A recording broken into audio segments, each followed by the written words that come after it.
Hello दोस्तों, मैं रामचंद्र सरोज आप सभी का चैनल ऑनलाइन स्टडी में आप सभी का स्वागत करता हूं। आज हम लोग देखने वाले हैं इंटरकास्ट मैरिज करके 10 लाख रुपए कैसे प्राप्त कर सकते हैं, हाउ। तो इसी के बारे में बात करने वाले हैं। इसके अलावा इस वीडियो में क्या क्या बात करने वाले हैं वो मैं आप सभी को पहले बता देता हूँ। पहले बात करने वाला हूँ कि 10 लाख रुपए कैसे प्राप्त किया जा सकता है इंटरकास्ट मैरिज करके। इसके अलावा हम लोग ये जानेंगे कि इंटरकास्ट मैरिज के लिए क्या संविधान में कोई प्रावधान है, अगर कोई प्रावधान है तो वो कौन सा प्रावधान है। इसके अलावा हम लोग स्पेशल मैरिज एक्ट 1954 के बारे में जानने वाले हैं कि क्या स्पेशल मैरिज एक्ट 1954 इसके बारे में कुछ कहता है या नहीं कहता है, किसके बारे में, तो इंटरकास्ट मैरिज के बारे में। इसके अलावा हम लोग एक केस के बारे में पढ़ने वाले हैं, सफीन जहां वर्सेस अशोक केम का जो केस है 2018-19 वाला केस, उसके बारे में पढ़ने वाले हैं। और ये भी जानेंगे कि क्या यूपी का कोई ऐसा केस रहा है, लता सिंह वर्सेस यूपी गवर्नमेंट वाला केस, जो कि इंटरकास्ट मैरिज से ही संबंधित है। ये सारी बातें हम लोग इस वीडियो में करने वाले हैं, तो प्लीज इस वीडियो को बिना स्किप किए पूरा वीडियो देखिएगा।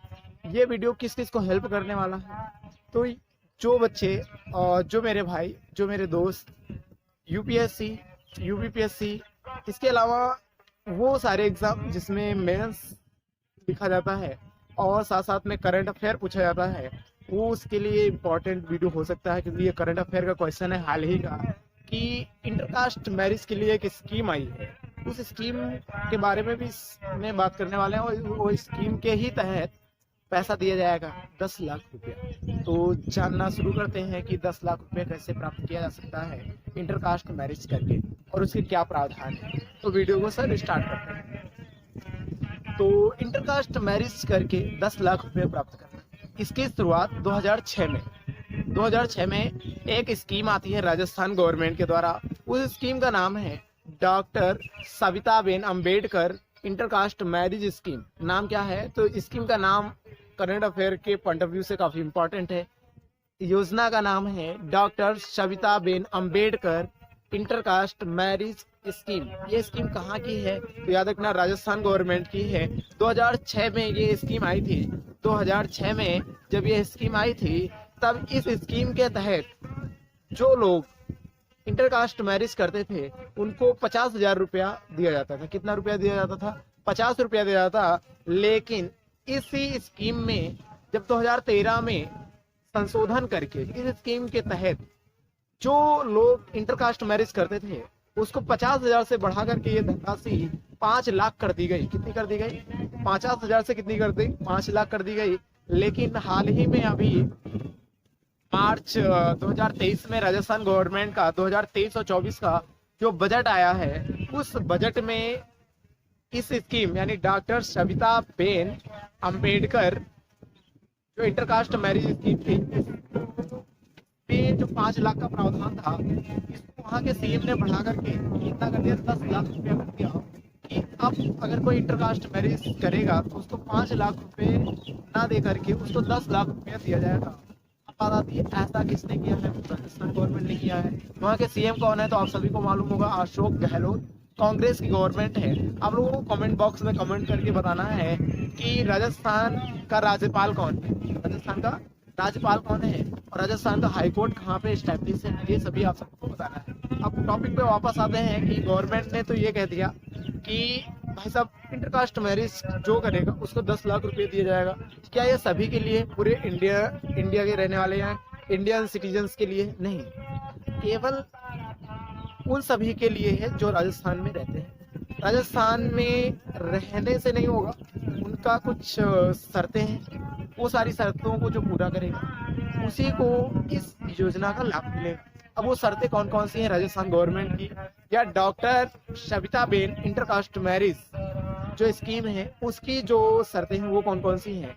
पहली शर्त ये है कि उनका जो डोमिसाइल सर्टिफिकेट होना आवश्यक है। कहाँ का, तो राजस्थान का।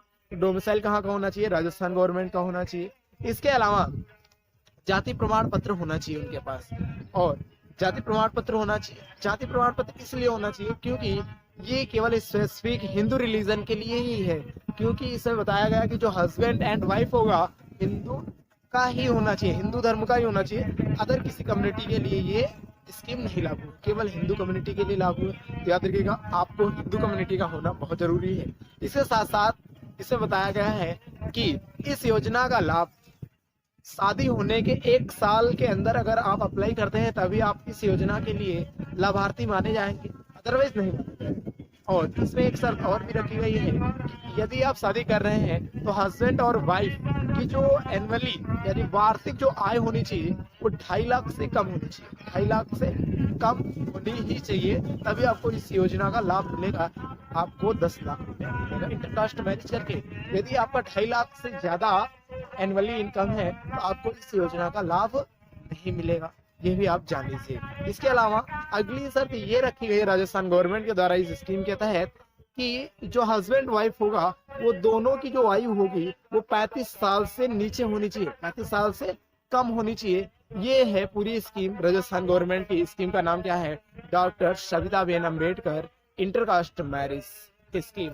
इस स्कीम के तहत 10 लाख रुपए प्राप्त होंगे। किसको प्राप्त होंगे? जो राजस्थान के लोग हैं, राजस्थान के लोग जो शादी करेंगे स्पेशल मैरिज एक्ट के तहत। ऐसा नहीं है कि उनको ऐसे दे दिया जाएगा पैसा, उनको शादी करनी पड़ेगी, बाकायदे आपको रजिस्ट्रेशन करवाना पड़ेगा स्पेशल मैरिज एक्ट 1954 के तहत, तभी आपको ये पैसा मिलेगा। और पैसा ऐसे नहीं मिलेगा, पैसे को 2 भागों में बांटा जाएगा, 5 लाख 5 लाख।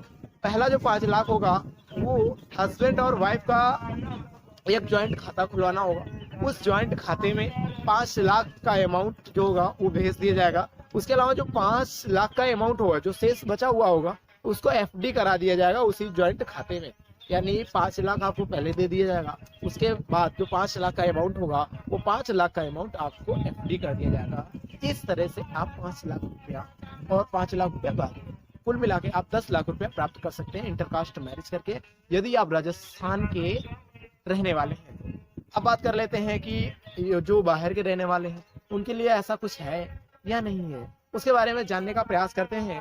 तो ये तो हो गई इस योजना की बात, doctor Savitaben Ambedkar intercaste marriage scheme. इस स्कीम में जो 10 लाख रुपया दिए जाएगा, इसमें 75% जो हिस्सा होगा वो राजस्थान गवर्नमेंट को होने वाला है और 25% जो हिस्सा होगा वो सेंट्रल गवर्नमेंट का होने वाला है। इस तरह से 100% जो हिस्सा है यानी 10 लाख का वो दिया जाएगा कपल्स को, उन कपल्स को दिया जाएगा जिन्होंने इंटरकास्ट मैरिज की हो और साथ साथ में हिंदू रिलीजन से बिलोंग करते हो। ठीक है, तो ये तो थी स्कीम। क्या स्कीम के अलावा कोई ऐसा केस आया है इससे? जी हाँ, तमाम सारे ऐसे केसेस आए हैं, जिसमें से एक केस है सफीन जहां वैसे अशोक केएम का 2018 और 19 का एक केस है, ये भी केस आया था, तो इस केस का उदाहरण दिया जा सकता है। इसके अलावा एक केस है लता सिंह वर्सेस यूपी गवर्नमेंट का केस है, इसका उदाहरण दिया जा सकता है। इसके अलावा इंटरकास्ट मैरिज करना संवैधानिक अधिकार भी माना जाता है कहीं ना कहीं, लेकिन संवैधानिक अधिकार कब माना जाएगा?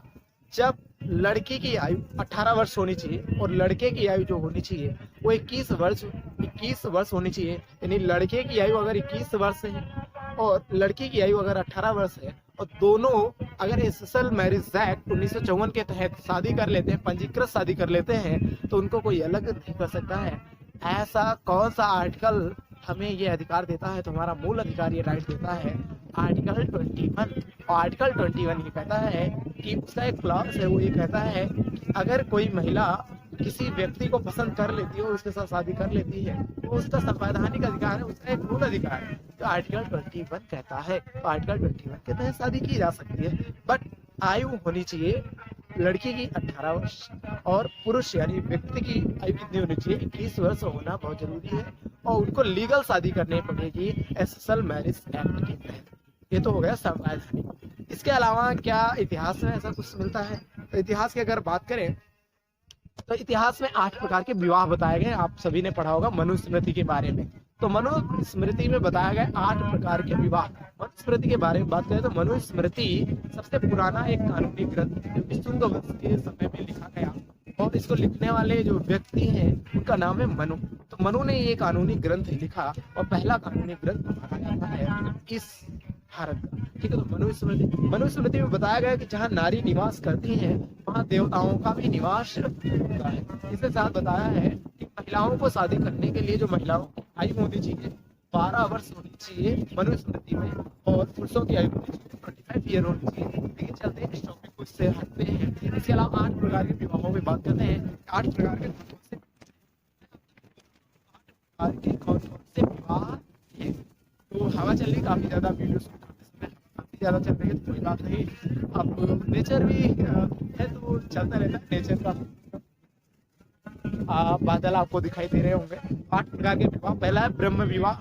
ब्रह्म विवाह किसे कहेंगे? ब्रह्म विवाह समान वर्ण समान जाति में किया जाता है। इसके अलावा अगला है दैव विवाह। दैव विवाह पुरोहित यानी जो पंडित वगैरह होते हैं, पुरोहित को पारितोषिक के रूप में जो कन्या होती है उनके साथ अगर विवाह कर लिया जाएगा वो विवाह कहलाता है दैव विवाह। तीसरे नंबर का विवाह है आर्ष विवाह। आर्ष विवाह जो होता है उसमें कन्या मूल्य के रूप में गाय या बैल की जोड़ी को चुरा करके विवाह किया जाता है। ये जो विवाह होता है ये आर्ष विवाह कहलाता है। इसके लिए और कौन कौन सा विवाह है वो हम लोग जानने का प्रयास करते हैं। 3 हो गए हैं। चौथा विवाह है प्रजापत्य विवाह। बिना दहेज के जो विवाह किया जाता है उसे कहते हैं प्रजापति का विवाह या प्रजापति का विवाह। अगला है गंधर्व विवाह। आज के टाइम पे लव मैरिज बहुत ज्यादा फेमस है और लव मैरिज में इंटरकास्ट मैरिज होता है। तो पहले भी फेमस हुआ करता था इंटरकास्ट मैरिज, जिसे हम गंधर्व विवाह के नाम से जानते हैं। उसे प्रेम विवाह भी बोलते हैं। क्या बोलते हैं? प्रेम विवाह। अगला है असुर विवाह।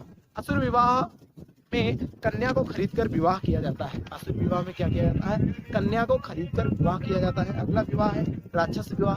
पराजित राजा की जो कन्या होती है उसके साथ विवाह कर लेना या अपहरण करके किसी कन्या के साथ अगर विवाह किया जा रहा है वो कहलाता है राक्षस विवाह। और लास्ट जो विवाह है वो है पैशाच विवाह या पिशाच विवाह। सोई हुई कन्या को गुमराह करके जो विवाह किया जाए वो कहलाता है पिशाच विवाह। या जिसकी मानसिक हालत सही ना हो, मानसिक रूप से अस्वस्थ कन्या हो, उसको गुमराह करके अगर शादी कर ली जाए वो कहलाता है पिशाच विवाह। तो मैंने आपको बताया 8 प्रकार के विवाह बताए। ठीक है, आपको ये वीडियो कैसा लगा है? वीडियो को एंड करते समय चलते चलते एक बात बोलना चाहूंगा, इंटरकास्ट मैरिज पे आपके क्या विचार हैं? अगर आपके कोई विचार है या मेरे लिए कोई सजेशन है प्लीज कमेंट बॉक्स में कमेंट करिए। अगर मुझसे कोई गलती हुई है तो उसके लिए मैं क्षमा प्रार्थी हूँ। कोई गलती हो जाती है तो क्षमा करने का प्रयास करिएगा। हाथ जोड़ के क्षमा मांगता हूँ। ठीक है, इसके अलावा क्या इंटरकास्ट मैरिज सही है या नहीं सही है, आपके इस पे क्या विचार हो सकते हैं, प्लीज कमेंट बॉक्स में कमेंट करके जरूर बताइएगा। हाल ही का एक सर्वे हुआ है कि भारत में इंटरकास्ट मैरिज को बढ़ावा देना चाहिए नहीं देना चाहिए। लेकिन सर्वे में ये पता चला कि 75% से 82% लोग अपनी जाति में ही विवाह करना पसंद करते हैं। यानी लगभग 18% या 25% ऐसे लोग हैं जो इंटरकास्ट मैरिज करना पसंद कर रहे हैं। ज्यादा मेजोरिटी में लोग, भारत के लोग, वो इंटरकास्ट मैरिज करते हैं, अपने ही जाति में विवाह करना पसंद करते हैं। लेकिन इस भेदभाव को खत्म करने के लिए डॉक्टर भीमराव अंबेडकर ने एक सेंटेंस बोला था। क्या बोला था? कि भारत में जातिवाद को खत्म करने का, इस ऊंच नीच का जो भेदभाव है उसको खत्म करने का एक ही सॉल्यूशन है, वो है इंटरकास्ट मैरिज। ये मैं नहीं कह रहा हूँ, कि डॉक्टर भीमराव अंबेडकर का कथन है। और डॉक्टर भीमराव अंबेडकर कौन है? तो संविधान के जनक। इसी कथन के साथ इस वीडियो को एंड करने वाला हूँ। चलते चलते फिर से एक बार कहना चाहूंगा कि आप इंटरकास्ट में क्या विचार रखते हैं, प्लीज कमेंट बॉक्स में कमेंट करके बताइएगा जरूर। इस अपने छोटे भाई के लिए, अपने दोस्त के लिए, और जो भी आप अपने समझ सकते हैं वो समझ के प्लीज कमेंट बॉक्स में अपना विचार देना मत भूलिएगा। चलते हैं सर, मिलेंगे नेक्स्ट वीडियो में। जाने से पहले वीडियो अगर पसंद आया हो तो लाइक कीजिएगा, शेयर कीजिएगा, अपने दोस्तों के पास ज्यादा से ज्यादा शेयर कीजिएगा और सब्सक्राइब कर लीजिएगा। चलते सर, मिलेंगे नेक्स्ट वीडियो। जय हिंद, जय भारत, वंदे मातरम।